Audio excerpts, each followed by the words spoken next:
αγάπη καρές μου έχει χαρίσει, ποτέ δεν μου έχει γλυκομιλήσει.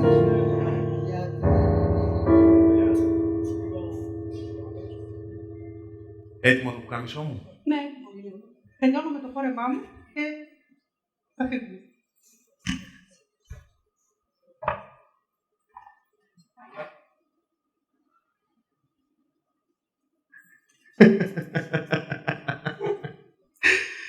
Εκεί που κάθεσαι βλέπεις. Ναι, μια χαρά. Δεν είναι ωραίο το φόρεμά μου? Απορώ πόσες κουρτίνες μάζεψες για να τις ράψεις για να φτιάξεις φόρεμα. Δεν ξεχρεώσα καμιά κουρτίνα. Το πήρα από ένα πολύ ωραίο κατάστημα. Πολύ ωραίο κατάστημα. Για φάλαινες χοντρούλα. Με ενοχλεί όταν μου μιλάς έτσι. Βρε, μία πλάκα κάνουμε. Ούτε χιούμορ δεν μπορούμε να κάνουμε. Ξέρεις, τόσα χρόνια έτρωγα, έχω φάει όλα μου τα συναισθήματα. Ήταν και η αρρώστια μου. Έτρωγα. Έτρωγες συναισθήματα, έτρωγες χαρές, λύπες, έτρωγες κοψίδια, παϊδάκια. Τα πάντα έτρωγες. Δεν έτρωγες, κατασπάραζες. Και έβαλες και εσύ το χεράκι σου αυτό. Ξέρεις ποιο είναι το πιο γυμνασμένο μέρος στο σώμα σου? Τα σαγόνια σου. Εσύ και καρχαρίες. Μια φάλαινα, μια καρχαρία. Ξέρεις, έχουν και αυτά ψυχή. Έχουνε ψυχή, δεν είπα εγώ ότι δεν έχουνε. Είναι υπέρογκα θηλαστικά. Και ό,τι και αν σου λέω δεν πρέπει να φέρνεις αντίρρηση, έτσι δεν είναι? Έχω τρούλα μου. Με ενοχλεί που μου μιλάς έτσι. Με ενοχλεί που μου μιλάς έτσι. Πάλι τα ίδια, βρε, μία πλάκα κάνουμε. Πού πήγε όλο σου το χιούμορ? Πέθανε το χιούμορ. Ούτε μία πλάκα αφού ξέρεις ότι μου αρέσει να σε πειράζω. Μπουμπού μου. Έλα, πάμε να φύγουμε. Δεν είναι γόρης, δεν είναι ωραίος και κολυμπάει μέσα στο χρέος. Γιατί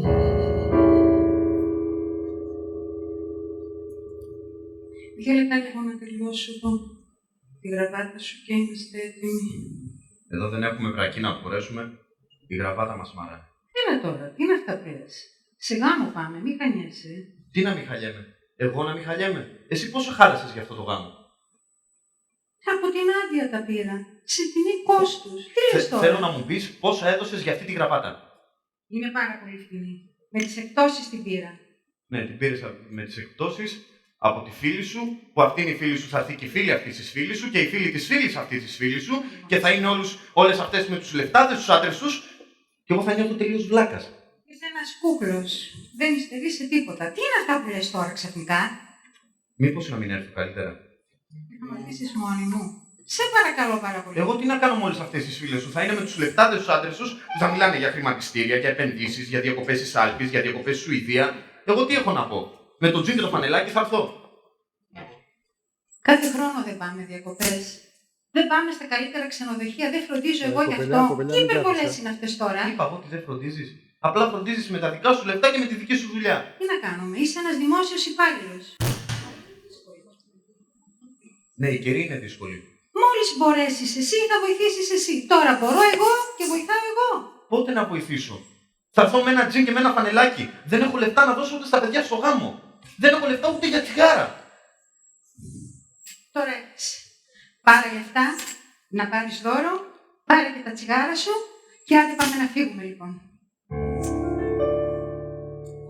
ποτέ δεν μου έχει χαμογελάσει κι ο έρωτας σου με έχει γεράσει. Γιατί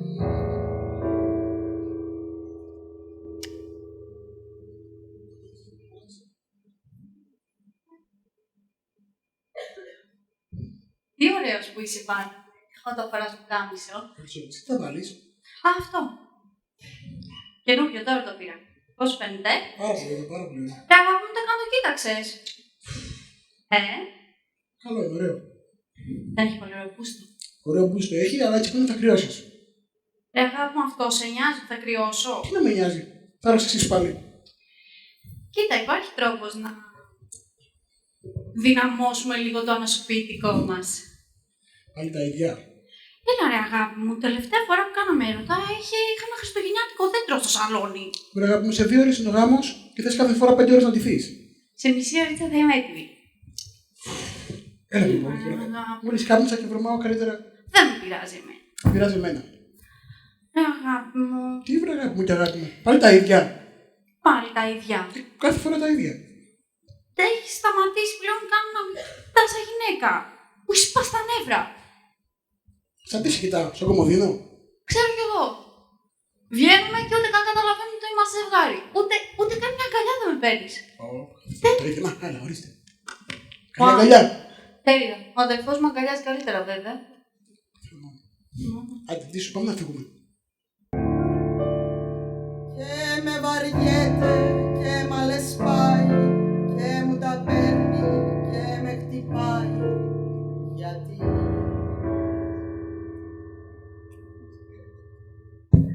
Ναι, σχεδόν. Καλά, τι κάνεις. Πάλι εδώ, τι είσαι εσύ. Έχεις γεμίσει όλο το χώρο με τις τρίχες σου. Εγώ φταίω τώρα. Κάνεις τις βρωμιές σου, φταίω εγώ. Προσέχω. Το βλέπω. Δεν λέρωσα. Ναι, και όλο αυτό ποιο είναι. Σκύλο που δεν έχουμε. Πεντακάθαρα είναι, εγώ καθαρίζω. Τι θυμός είμαι. Κοροϊδεύεις κιόλας δηλαδή. Συγγνώμη. Τελείωνε, δείχνω να φεύγουμε σιγά σιγά. Είδες το κοκαλάκι που μου πήρε η μαμά μου. Ποιο κοκαλάκι. Τώρα περιμένουμε εδώ για να βάλεις το κοκαλάκι σου. Να το. Καθυστερούμε τόση ώρα για αυτή τη βλακεία. Είναι δυνατό. Μετά η μάμα σήμερα θα λέει ανεύθυνο που καθυστερούμε, που κάνουμε. Τελείωνε. Καρδούλα μου. Τελείωνε ρε παιδί μου τώρα. Συγγνώμη. Τι συγγνώμη. Συγγνώμη. Πώς θα με νευριάσεις μετά συγγνώμη. Συγγνώμη. Άντε πίσω και πάμε να φύγουμε. και ζω κοντά του μες στη μιζέρια, χειμώνες τώρα και καλοκαίρι. Γιατί?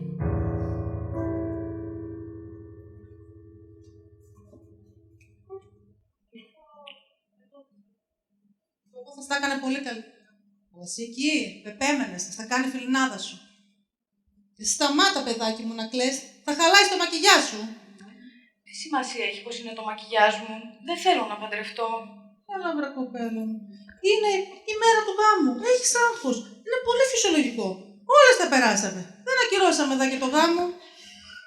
Δεν είναι το άγχος. Δεν θέλω να παντρευτώ αυτόν τον άνθρωπο. Και τώρα το θυμήθηκες. Τελευταία στιγμή. Ναι, γιατί μέχρι και χθες που βγήκαμε τα κορίτσια μου έκανε ολόκληρη σκηνή. Με ποιον ήμουνα, που πήγα και τι έκανα. Δεν με πίστευε. Όταν γύρισα στο σπίτι, μου άρπαξε το χέρι και μου έκανε μια μελανιά. Δεν αντέχω άλλο αυτή την καταπίεση. Εντάξει. Άντρας είναι. Και θα ζηλέψει. Και θα πει και μια κουβέντα παραπάνω. Εσύ γιατί τον προκαλείς? Μαμά, δεν καταλαβαίνεις. Έχει αλλάξει από τότε που παραγωνιαστήκαμε και του γράψαμε το σπίτι. Εντάξει. Αυτό είναι το φυσιολογικό. Τώρα αυτό θα σε φροντίζει. Πρέπει να το πάρεις απόφαση. Γιατί μου το κάνεις το κορίτσι μου αυτό? Γιατί μου το κάνεις? Τόσο καιρό περίμενα να σε δεις, Ολυφούλα. Δεν με σκέφτεσαι καθόλου? Δεν θέλω να το παντρευτώ. Δεν θέλω. Εντάξει, εμένα δεν με σκέφτεσαι καθόλου. Τόσες ετοιμασίες. 2 μήνες τρέπ, προσκλητήρι, μπομπονιές, καλεσμένοι, στολισμοί. Τον πατέρα σου δεν το σκέφτεσαι καθόλου? Τι θα πει ο κόσμος, τι ντροπή θα του προκαλέσεις? Μπορείς να το καταλάβεις? Άσε που πήρε και ένα σωρό δάνειο χρήματα να κάνει τέλειο αυτό το γάμο. Εντάξει, εσένα αυτό σε νοιάζει. Τι θα πουν οι άλλοι και άμα ήταν καλός ο γάμος, εντάξει. Όχι. Δεν με νοιάζει μόνο αυτό. Εσύ με νοιάζεις. Το καταλαβαίνεις? Μόνο εσύ. Για σένα τα κάνουμε όλα. Αλλά δεν θα είναι αυτό άλλο τα πείσματά σου. Σήκω πάνω να σε ετοιμάσω. Σήκω πάνω να σε ετοιμάσω. Μαμά, δεν με ακούς, δεν με καταλαβαίνεις. Έχει αλλάξει τελείως. Δεν θέλω να παντρευτώ.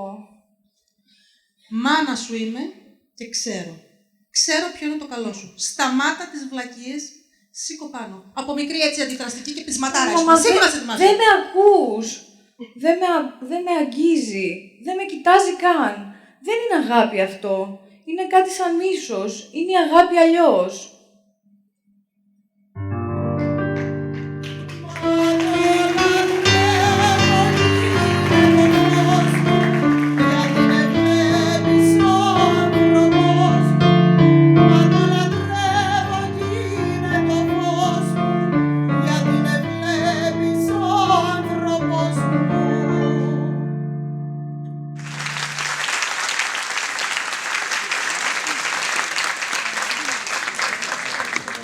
Σας ευχαριστώ πάρα πολύ που συμμετέχετε σήμερα σε αυτή την εκδήλωση.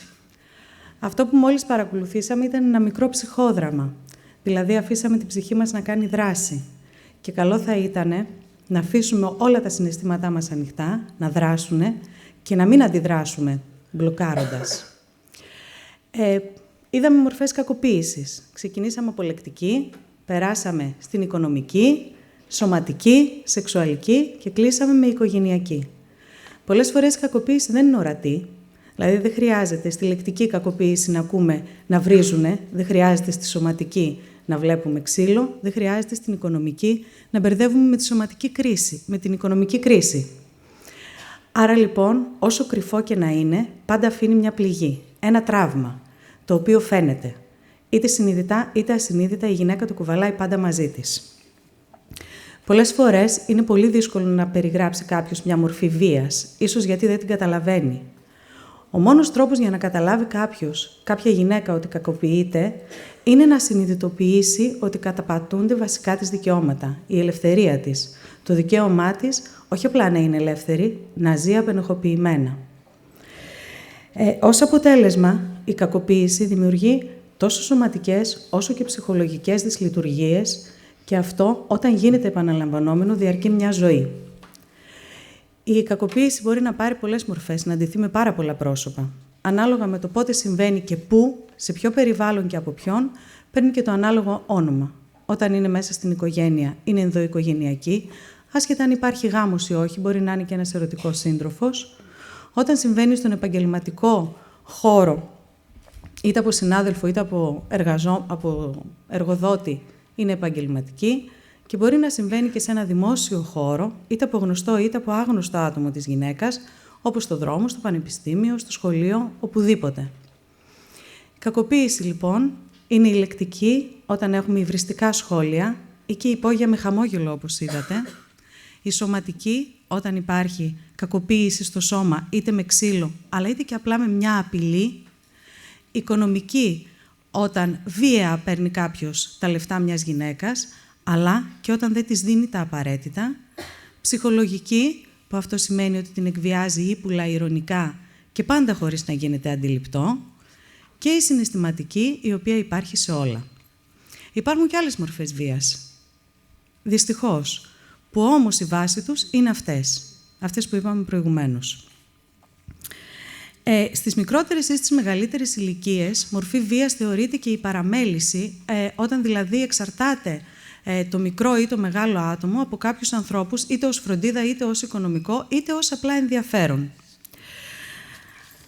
Μάθαμε να δίνουμε άλοθη σε αυτόν που κακοποιεί και να λέμε ότι είναι φτωχός, είναι αλκοολικός, είναι κοινωνικά παραμελημένος από τους γονείς του, αλλά δεν συμβαίνει μόνο εκεί, δεν αφορά μόνο σε αυτούς τους ανθρώπους.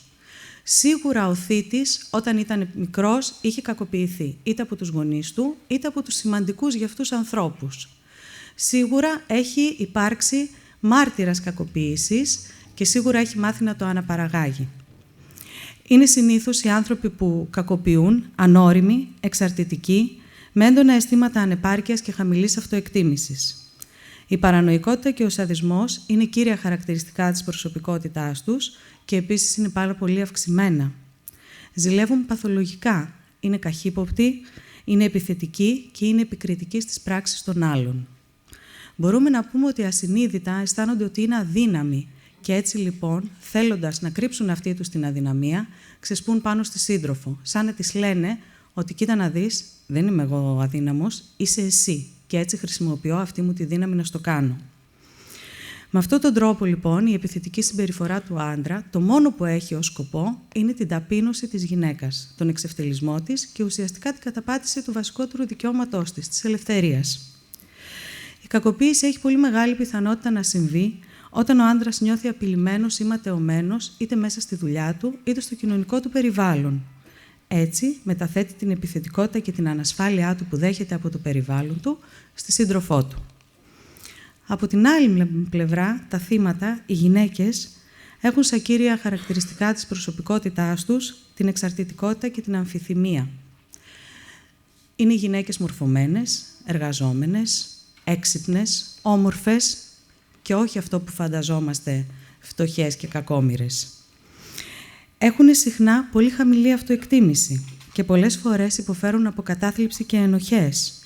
Βέβαια, το πιο συνηθισμένο είναι να έχουν ένα έντονο μαζοχικό συναίσθημα, σαν να λένε ότι αξίζω αυτή τη συμπεριφορά και ότι μόνο έτσι μπορεί να μου φέρεται κάποιος που με αγαπάει. Αυτό προέρχεται από τους πρώτους κακοποιητές, τους γονείς δηλαδή, που έβαλαν πολύ υψηλά στάνταρ στο παιδί τους, δημιουργώντας έναν πολύ ψηλό ιδανικό εαυτό που απέχει πάρα πολύ από τον πραγματικό του παιδιού τους. Άρα το παιδί, προσπαθώντας να φτάσει αυτό το ιδανικό, μη καταφέρνοντας, κακοποιείται ήδη από την αρχή από μόνο του. Πάντα πιστεύουν οι γυναίκες, σχεδόν πάντα, ότι η κακοποίηση θα σταματήσει. Δεν υπάρχει τέτοια περίπτωση. Όταν ξεκινήσει η κακοποίηση, σίγουρα θα συνεχιστεί. Ένας άντρας που χτύπησε τη γυναίκα του, ή της πήρε τα χρήματα, ή της μίλησε άσχημα, κάποια στιγμή θα το ξανακάνει. Δεν χρειάζεται να είναι την επόμενη εβδομάδα ή τον επόμενο μήνα, μπορεί να είναι και τον επόμενο χρόνο. Θα το ξανακάνει όμως. Συναισθηματικά αυτές οι γυναίκες νιώθουν απόλυτα εγκλωβισμένες και αισθάνονται ότι δεν πρόκειται ποτέ να ξεφύγουν αυτή την κατάσταση. Και τότε μαγικά έρχεται ένας σωτήρας που τους λέει ότι μην ανησυχείς, εγώ είμαι εδώ και θα σε βγάλω από αυτό που ζεις. Αλλά ξαναπέφτουν στον ίδιο φαύλο κύκλο, γιατί αυτός ο σωτήρας είναι ακριβώς αυτός που τις υποβάλλει σε ψυχολογική κακοποίηση. Και σίγουρα ξεκινάνε ξανά το ίδιο, ώσπου φτάνουν λόγω της χαμηλής τους αυτοεκτίμησης να λένε ναι, μου αξίζει αυτό, εγώ φταίω. Ένας μου έτυχε, δύο μου έτυχαν, άρα κάνω κάτι λάθος, καλά κάνει και μου φέρεται έτσι, που θα πάει θα μάθω. Όσο και να ακούγεται παράδοξο, ο μεγαλύτερος εχθρός της γυναίκας που κακοποιείται είναι ο φόβος και η ντροπή για τις κοινωνικές αντιδράσεις. Τα στερεότυπα, δυστυχώς, δημιουργούνται πάρα πολύ εύκολα και καταρρίπτονται πάρα πολύ δύσκολα. Οι γυναίκες δυσκολεύονται να καταγγείλουν την κακοποίηση, γιατί ακόμα και στις μέρες μας υπάρχει η προκατάληψη της γυναίκας που συνειδητά υφίσταται την κακοποίηση. Πολύ συχνά, άλλωστε, ακούμε τη φράση «τα ήθελε και τα έπαθε», σαν να αποτελεί ένα είδος απόλαυσης για αυτούς που μαθαίνουν ότι μια γυναίκα κακοποιείται.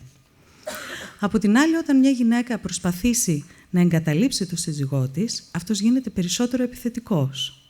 Αν υπάρχουν παιδιά και η σύζυγος δεν έχει οικονομική ανεξαρτησία, τότε είναι πολύ περισσότερο δύσκολο να φύγει, αλλά προσέξτε, έχει και περισσότερα άλοθη να μην φεύγει και πάντα βρίσκει δικαιολογία και λέει «Μα πού να πάω, είμαι μόνη μου, με τα παιδιά μου, δεν έχω λεφτά, δεν έχω κάποιον να με συντηρήσει ή να με βοηθήσει, άρα παραμένω εδώ και είμαι πάλι κακοποιημένη από τον ίδιο μου τον εαυτό». Ξέρω ότι είναι πολύ δύσκολο να πεις στον κοινωνικό σου περίγυρο, ακόμα και αν ζούμε στο 2014, ότι χώρισα γιατί δεν μου μιλούσε καλά και με μείωνε και δεν μ' άφηνε να κάνω τα πράγματα που ήθελα. Γιατί το κλισέ δυστυχώς δεν πίνει, δεν τζογάρει, δεν έχει φιλενάδες, ακόμα ισχύει. Όμως πραγματικά είναι καλύτερα να φύγει μια γυναίκα από έναν κακοποιητικό σύντροφο με ένα κοινωνικό στίγμα, παρά με βαθιά τραύματα στην ψυχή. Και υπάρχουν και τα παιδιά, που αυτό οι γυναίκες δεν το σκέφτονται και τόσο πολύ. Κακοποιούνται οι ίδιες και κακοποιούν και τα παιδιά τους. Όταν ένα παιδί αντιληφθεί αυτή την υπόγεια κακοποίηση, που τα παιδιά έχουν πολύ σηκωμένες τις κεραίες και πάντα την αντιλαμβάνονται, τότε πρώτον θα την αναπαράγουν στις σχέσεις τους, ακόμα και αν αυτές οι σχέσεις είναι στο σχολείο και είναι δημοτικό τα παιδιά, γιατί έτσι έχουν μάθει να αγαπάνε, και δεύτερον και κυριότερον, θα θυμώσουν με τη μαμά που το ανέχεται και θα νευριάσουν με τον μπαμπά που το κάνει. Άρα θα γίνουν και αυτοί σωτήρες κάποια στιγμή, ιδίως αν είναι αγόρι, και θα πει «εγώ θα σώσω τη μαμά μου». Και εκεί πάλι κακοποίηση. Το παιδί κακοποιεί τον εαυτό του γιατί χάνει την παιδικότητά του και κακοποιεί και όλους τους γύρω του.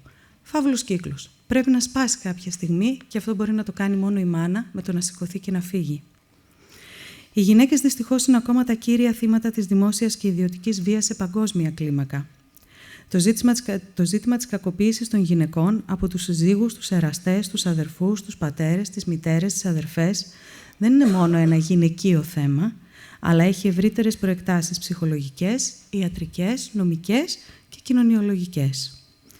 Η βία εναντίον των γυναικών αποτελεί σημαντικά και τον τομέα της υγείας. Σκεφτείτε ότι μια γυναίκα η οποία κακοποιείται μπορεί να ζητήσει λύσεις στα ναρκωτικά ή στο αλκοόλ, να κάνει πολύ συχνά έκτρωση μετά από βιασμό ή να έχει σεξουαλικώς μεταδιδόμενα νοσήματα, όπως επίσης να αποκτήσει αυτοάνοσα, να αποκτήσει αναπηρίες, γιατί το ξύλο στη σωματική κακοποίηση είναι πολύ βαρύ, και εν πάση περιπτώσει να είναι συνέχεια σε ένα νοσοκομείο με φάρμακα, είτε ηρεμιστικά είτε απλά παυσίπονα. Απαιτείται η συνεργασία για να σταματήσει η κακοποίηση όλων των γυναικείων οργανώσεων και όλων των κοινωνικών και επαγγελματικών φορέων που έρχονται σε επαφή με τους δράστες και τα θύματα κακοποίησης. αλλά και την ευαισθητοποίηση του κοινού πάνω στα θέματα βίας γενικότερα. Θα περάσουν τώρα ανάμεσά σας όλες οι γυναίκες που είδαμε πριν λίγο να κακοποιούνται, έχοντας έντονα τα σημάδια της βίας πάνω τους, ώστε να φανεί ότι ακόμα και αν το τραύμα εξωτερικά δεν είναι ορατό, στην ψυχή είναι μια βαθιά πληγή που πονάει καθημερινά, είτε σε συνειδητό είτε σε ασυνείδητο επίπεδο. Έχουμε συναντήσει πολλές σκληρές γυναίκες στη ζωή μας. Αλλά πριν τις δώσουμε το χαρακτηρισμό σκύλα, ας καθίσουμε λίγο να αναρωτηθούμε τι τραύμα έχει αυτή η γυναίκα, γιατί δεν το έχει γιατρέψει, πώς το μεταδίδει στους άλλους, μήπως προσπαθεί με λάθος τρόπο να το γιατρέψει, προκαλώντας τραύματα όχι μόνο σε αυτήν, αποκλείοντας τον εαυτό της κοινωνικά, αλλά και στους άλλους γύρω της, δίνοντάς της τέτοιους χαρακτηρισμούς. Τα φυλάδια που θα σας δώσουν είναι ενημερωτικά για τον ξενώνα προσωρινής φιλοξενίας των κακοποιημένων γυναικών, όπου και διατίθονται τα έσοδα της απόψινής βραδιάς. Είναι ενημερωτικά για την νομική αντιμετώπιση της ενδοοικογενειακής βίας και επίσης έχει μερικές πληροφορίες για το ψυχόδραμα, αυτό ακριβώς που παρακολουθήσαμε πριν λίγο και θα σας βοηθήσει να καταλάβατε τι είδαμε. Στο ψυχόδραμα, όσα άτομα και να δουν μία δράση, τόσα περισσότερα θα καταλάβουν. Καθένας βλέπει ό,τι θέλει, όποτε το θέλει. Μην κλείσετε τον εαυτό σας. Αφήστε τον ελεύθερο να δει μετά από λίγο καιρό τι έγινε. Σας ευχαριστώ πάρα πολύ που με ακούσατε. Ελπίζουμε όλο αυτό που έγινε σήμερα να μην ήταν κακοποιητικό τόσο, αλλά να σας έκανε να ανοίξετε λίγο περισσότερο την εσωτερική ματιά της ψυχής σας στο διπλανό σας, στη διπλανή σας, στο σπίτι σας, στο γραφείο, στην πολυκατοικία, να δείτε διαφορετικά τη μητέρα σας, την αδερφή σας, την κολλητή σας, αλλά πάνω απ' όλα να δείτε διαφορετικά τον εαυτό σας. Μπορεί να υπάρχει μια μορφή βίας μέσα σας που δεν την είχατε καταλάβει τόσο καιρό. Ευχαριστώ πάρα πολύ.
Σε μένα μετά ξεσπάει.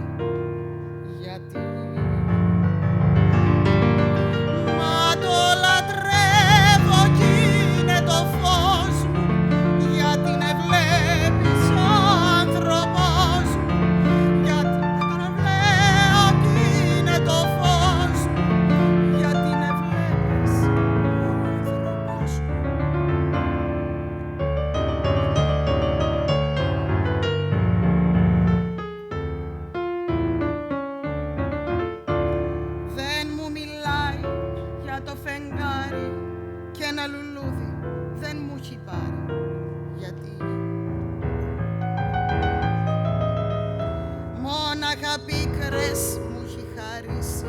Ποτέ δεν μου έχει γλυκομιλήσει. Γιατί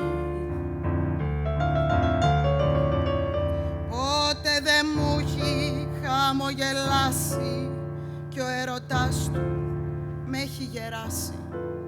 Γιατί μα το λατρεύω κι είναι το φως μου, γιατί με βλέπεις ο άνθρωπος μου. Μα το λατρεύω κι είναι το φως μου, γιατί με βλέπεις ο άνθρωπος μου.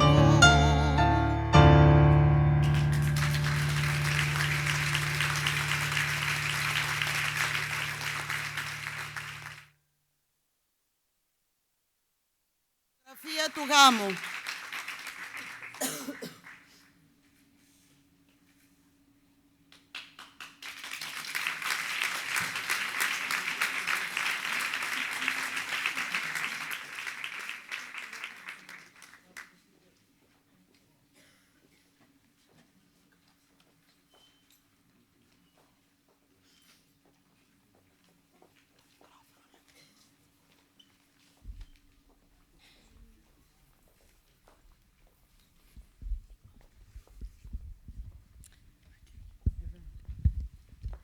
Καλησπέρα σε όλους. Θα ήθελα ένα θερμό ξανά χειροκρότημα για τη Φρίντα Ξίστρου.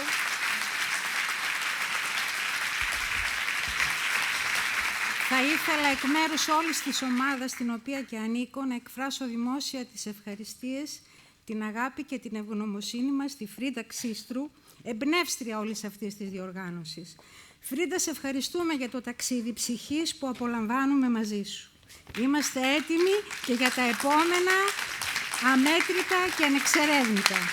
Το δέντρο της ζωής δυναμώνει τις ρίζες του, απλώνει τα κλαδιά του με έναν και μόνο σκοπό. Την αλήθεια της ψυχής. Την αλήθεια της ψυχής όπως την αντιλαμβάνεται ο καθένας ξεχωριστά. Άρα την ελευθερία της.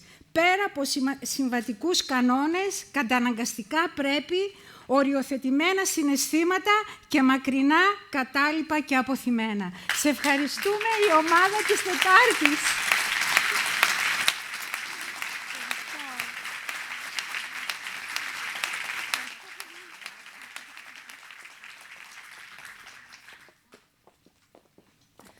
Αγαπητοί φίλοι και φίλες, είδαμε και ακούσαμε πολλά απόψε με τον πιο παραστατικό τρόπο για ένα θέμα πιο επίκαιρο, πιο επικίνδυνο και πιο καλά κρυμμένο από ποτέ. Τα λόγια είναι, νομίζω, φτωχά στο τέλος μιας τέτοιας βραδιάς, γι' αυτό θα πάρω μόνο λίγα λεπτά για να υπογραμμίσω κι εγώ τη βαρύτητα της απόψινής εκδήλωσης και το δυνατό πρακτικό αντίτυπο που έχει στην πόλη μας.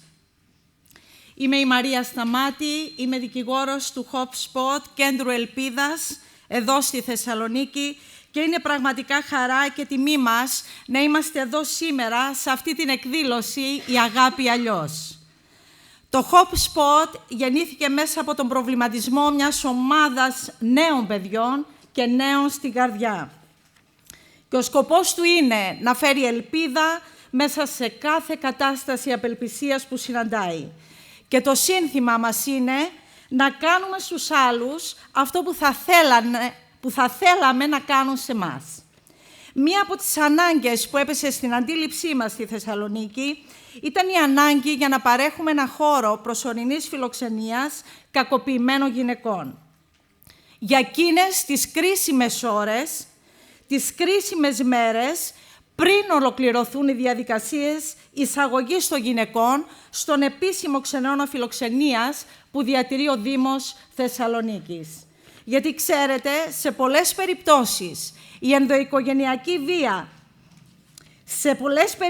ενδοοικογενειακής βίας, η μόνη λύση είναι η φυγή. Ένα νέο ξεκίνημα στη ζωή. Και είναι μια λύση απελευθερωτική, απαιτεί μεγάλο κουράγιο και σίγουρα δεν σβήνει το παρελθόν, αλλά το αφήνει πίσω και γυρίζει σελίδα. Έτσι ξεκινήσαμε τη λειτουργία αυτού του χώρου προσωρινής φιλοξενίας με μια άτυπη συνεργασία με το Δήμο Θεσσαλονίκης και ήδη είχαμε την ευκαιρία να υποδεχθούμε γυναίκες και παιδιά. Παιδιά που τώρα και γυναίκες βρίσκονται στα χέρια των ειδικών στο ξενώνα του Δήμου και έχουν την ευκαιρία να προχωρήσουν μπροστά τη ζωή τους. Παράλληλα με το χώρο προσωρινής φιλοξενίας, το Hop Spot Κέντρο Ελπίδας βοηθάει οικογένειες σε ανάγκη, δίνοντας ρούχα, τρόφιμα, παιχνίδια, φάρμακα, τα οποία συλλέγουμε στην αποθήκη μας. Στηρίζουμε επίσης με είδη υγιεινής τα κέντρα φύλαξης λαθρομεταναστών και σχεδιάζουμε ένα πρόγραμμα παρουσιάσεων για μαθητές, μαθήτριες με θέμα τη βία, με στόχο να επισκεπτόμαστε σχολεία και να μιλάμε στα παιδιά για το θέμα αυτό. Γιατί πιστεύουμε ότι ο μόνος τρόπος για να αποκλείσουμε τη βία από την επόμενη γενιά είναι να τη σταματήσουμε σήμερα. Όλες οι δράσεις μας σαν Hop Spot στηρίζονται αποκλειστικά στην εθελοντική προσφορά τη δική μας και όλων των φίλων και συνεργατών που πιστεύουν σε αυτό το επαναστατικό σύνθημα. Για περισσότερες πληροφορίες μπορείτε να παρακολουθείτε την ιστοσελίδα μας hopspot.gr και τα μέσα κοινωνικής δικτύωσης που αναγράφονται στο φυλάδιο. Σήμερα, στον απόϊχο αυτής της εκδήλωσης, ελπίζουμε ότι αυτός ο θυμός ή η αγανάκτηση που νιώσαμε να μας πρόξει σε κάποια θετική δράση για τη διόρθωση αυτής της αδικίας που βιώνουν γυναίκες και παιδιά σήμερα. Με τη δική σας στήριξη, με τη δική σας συμμετοχή, μεταφέρουμε όλοι μαζί ένα μήνυμα υποστήριξης στις γυναίκες θύματα βίας και στον αγώνα ενάντια στην κακοποίηση των γυναικών.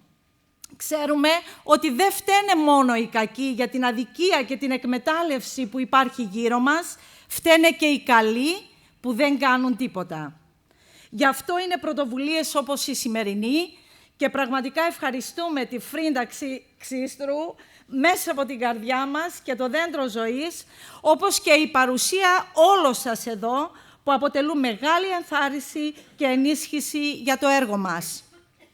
Θα ήθελα να απευθύνω και ένα μεγάλο ευχαριστώ στο Ράδιο Θεσσαλονίκη για την τόσο πολύτιμη βοήθειά του στη μετάδοση αυτής της εκδήλωσης και για αυτό που γίνεται σήμερα. Εκ μέρους όλης της ομάδας του Hop Spot Κέντρου Ελπίδας, πραγματικά σας ευχαριστούμε και σας συγχαίρουμε. Σας ευχαριστούμε πάρα πολύ που ήρθατε σήμερα και ένα ακόμα χειροκρότημα για τη διοργανώτρια, για τους ηθοποιούς και για όλους εσάς που ήσασταν εδώ απόψε.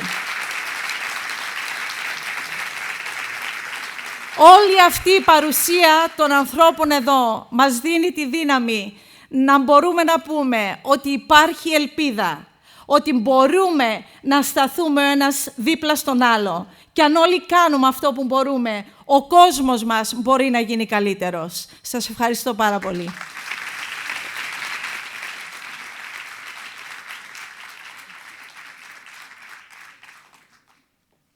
Υπάρχει κρασί, μπορείτε να σερβιριστείτε και να συνεχίσουμε τη δεξίωσή μας.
Did you hear the story of Long John Dean? Not yet, Velma. A bold bank robber from Bowling Green was sent to the jailhouse yesterday, but late last night he made his getaway.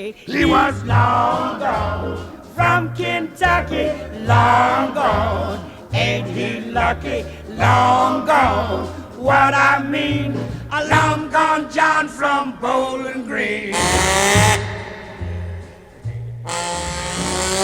Take another one, Velma. Take another one. Long John stood on the railroad tie, waiting for a freight train to come by. Freight train came by puffing and flying. Oughta seen Long John grabbing that blind. He was long gone from Kentucky, long gone. Ain't he lucky? Long gone. What I mean. Νομίζαμε ότι θα είναι μία από τα ίδια, δηλαδή ότι θα ξαναμιλήσουμε για κακοποίηση γυναίκας και θα ακούσουμε τα γνωστά. Υπάρχουν ορισμένοι οι οποίοι φύγανε και σκέφτονται ότι δεν είδαμε και κάτι το φοβερό. Πιστεύω ότι όλο αυτό το συγκλονιστικό που έγινε σήμερα εδώ θα λειτουργήσει μέσα μας και μέσα στο επόμενο 15ήμερο θα μας δώσει κάποια μηνύματα. Ουσιαστικά δηλαδή όταν προσλαμβάνεις κάτι τόσο πάρα πολύ δυνατό, αρνείσαι να το δεις εκείνη την ώρα, αλλά δουλεύει τις επόμενες μέρες μέσα σου και τότε καταλαβαίνεις το αποτέλεσμα αυτού που είδαμε σήμερα. Είμαστε πάρα πολύ ευχαριστημένοι που το συμπεριλάβουμε στο πρόγραμμα του Ευρωπαϊκή Πρωτεύουσα Νεολαίας 2014, γιατί μπορεί να λέμε ότι οι νέοι μας πρέπει να μένουν δραστήριοι, δημιουργικοί και ενεργοί, αλλά ταυτόχρονα πρέπει να μένουν και ξύπνοι. Και αυτό νομίζω σήμερα ήταν ένα δυνατό ξύπνημα για όλους μας. Ευχαριστώ πολύ όλους τους συντελεστές.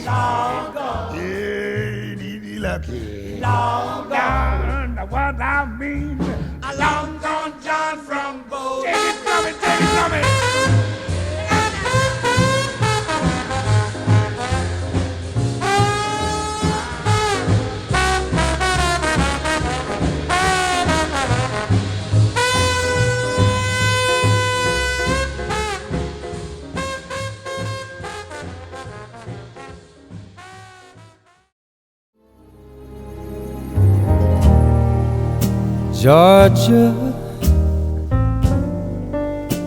Georgia, the whole day through, just an old sweet song keeps that Georgia on my mind, on my mind. That Georgia,